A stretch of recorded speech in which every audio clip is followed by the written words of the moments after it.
Assalamualaikum warahmatullahi wabarakatuh.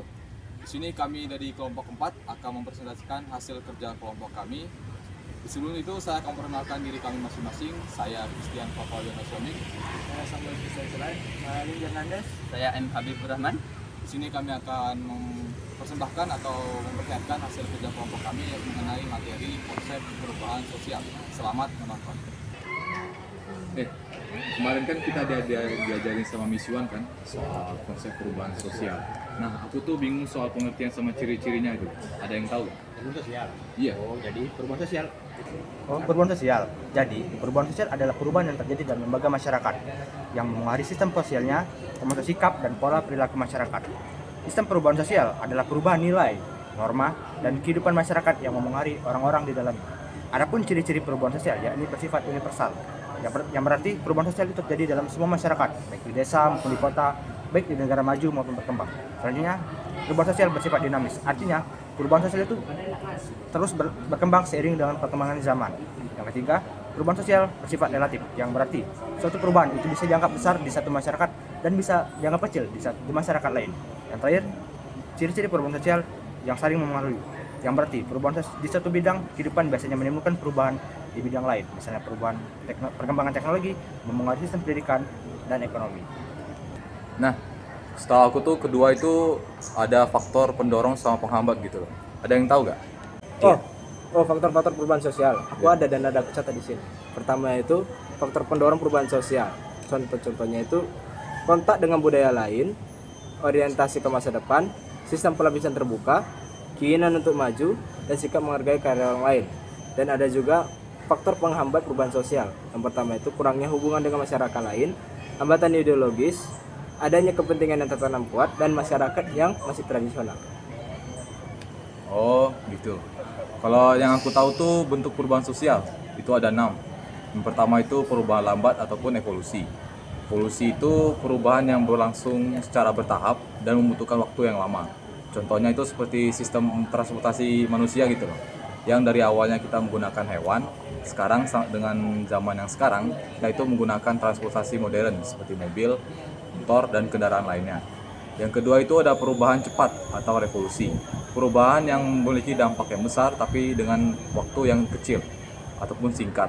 Nah, contohnya itu bisa kita lihat dari perubahan industri yang kita awalnya itu berpatokan dengan agama, sekarang berubah dengan perkembangan industri lanjutan yang mengandalkan teknologi menengah atau zaman Renaissance. Yang ketiga itu ada perubahan kecil, perubahan yang tidak mempengaruhi secara besar ataupun keseluruhan. Contohnya itu ada seperti gaya berpakaian kita tuh. Nah, kita kan nggak paham kan ataupun nggak sadar secara langsung kalau gaya berpakaian kita tuh berubah gitu setiap tahunnya. Yang keempat itu ada perubahan besar, perubahan yang mempengaruhi objek yang besar, objek yang banyak dan secara keseluruhan. Contohnya seperti digitalisasi. Dulu kan kita gak punya HP, sekarang kita kan menggunakan HP kan. Dan contoh yang kelima itu ada perubahan yang direncanakan tuh. Itu tuh perubahan yang udah disusun oleh beberapa kelompok ataupun pihak yang akan dilanjutkan ataupun diterapkan. Contohnya itu seperti pendidikan wajib di Indonesia seperti yang 9-12 tahun tuh.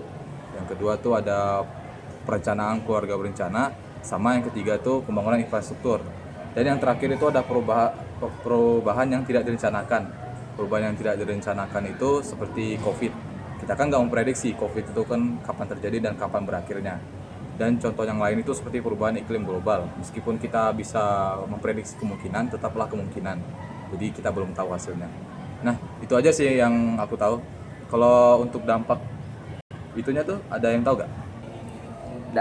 Kalau dampak perubahan sosial itu aku tahu. Dampak perubahan sosial itu ada dua. Yang pertama dampak positif dan yang kedua itu dampak negatif.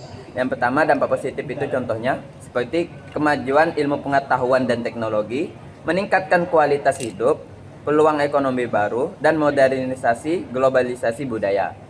Yang kedua dampak perubahan negatif.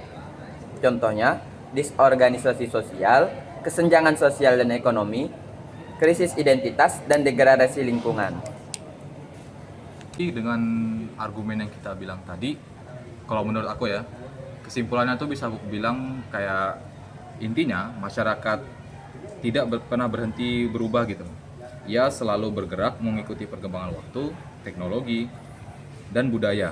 Dengan memahami konsep ini, kita bisa lebih mengerti mengapa hal-hal di sekitar kita itu tidak selalu sama dan terus mengalami perubahan yang berlangsung dari waktu ke waktu. Demikianlah pemaparan materi dari kelompok kami. Mohon maaf jika ada salah kata. Kami tutup. Wassalamualaikum warahmatullahi wabarakatuh.